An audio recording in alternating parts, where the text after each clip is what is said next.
Hey, I'm Tim with OnQ Property Management. I'm a portfolio manager here. Been with OnQ for about 5 years. Came out to Arizona from Missouri. Didn't know anyone. Didn't know anything about real estate. Was more in the construction space, and then slowly launched into this real estate side of things. And OnQ's been a great fit for me. Hey, my name is Matt from our Dallas office in Plano, Texas. I am the branch manager out there. We started it about 3.5 years ago, branching off of the OnQ corporate here in Gilbert, Arizona, and in Tucson, Arizona. We also have the Dallas office and our Austin office as well, managing about 1,200 doors with 12 employees, full-time employees. We are a complete full service, flat rate fee structure, and love to talk to you. All right, Matt. What is the biggest mistake first time investors make? Yeah, it's a fantastic question. I think some of the first things that come to mind is eliminating some of the potential opportunities. Everybody is emotionally attached to their property. Everybody's house is the best. There's that emotional attachment. They've had friends and families and parties and celebrations and birthdays, and you get caught up in that. The first thing that you got to do is be able to detach from that emotional standpoint and go from a primary owner, and this is your residence, into the mindset shift of an investor, and that this will become ideally a cash cow for you and help, bless and benefit your life and those that are living in the property.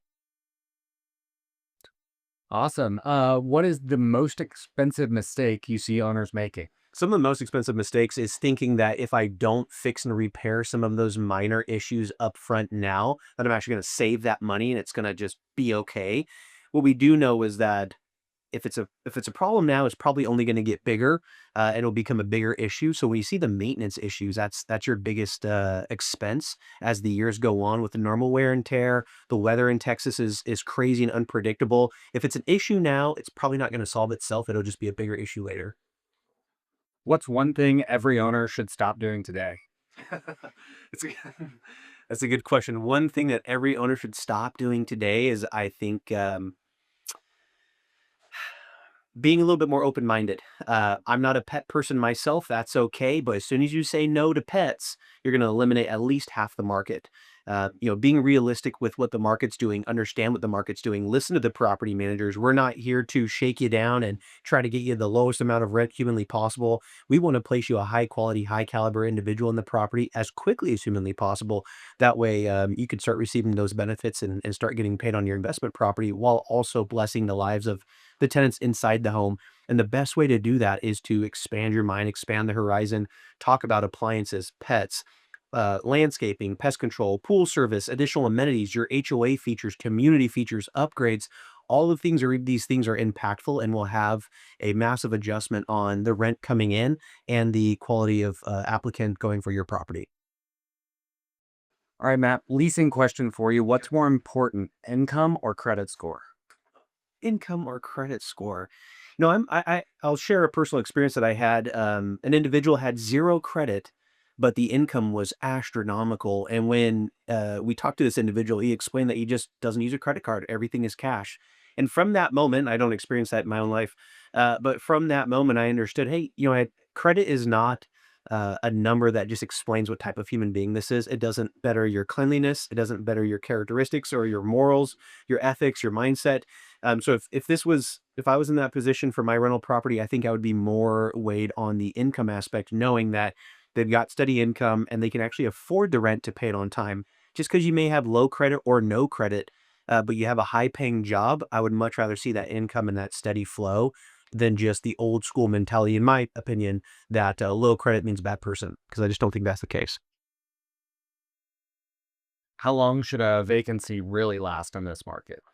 Yeah, I mean, I think all things considered, there's two things that I always take into consideration. There's two big buckets. There's a price bucket and there's a desirability bucket. Everything in your property is going to increase or decrease one of those buckets. So just because you put in new blinds doesn't mean that your rent is going to increase, but the desirability may increase. Just because you have the corner lot or the new roof or the new HVAC unit, tenants don't typically want to pay you more for that, but they may choose your house because of that. So if it's priced fairly and in good condition, those are the two biggest things. Then next would be amenities. What are you giving them? Pets, appliances, washer, dryer, fridge. Then incentives, your fun, $500 off your first month's rent if you move in before X date. Price, condition, amenities, and incentives in that order. Typically 35 to 45 days in this market. all throughout Texas and the DFW area, that would be ideal and pretty average across the board. Okay, Matt. So what does property management actually cost? Fee structure, how does that actually work for a Yeah. neighbor? Yeah, fantastic. We're very simple. It's a full service and flat rate, 3 steps. It's all flat rate. Doesn't matter the size, rental price, or location of the property. Step one is to market the home. Step two is to place a tenant. And step three is the monthly management. It's very simple, makes sense. So step one to do all of the marketing is 199. That's all your professional photos, 3D virtual tour, creating the listing, placing the lockbox, putting you out there for the world to see. From that time, we'll then handle all the screenings, all the showings, all the background checks. Once we've done our job, placed a qualified tenant in the property, they've moved in and paid the first month's rent. Now step two is completed, which is the tenant placement. That's 1199. So flat rate, 1199 off the first month's rent. It's not the full amount for you yet, that first rent check.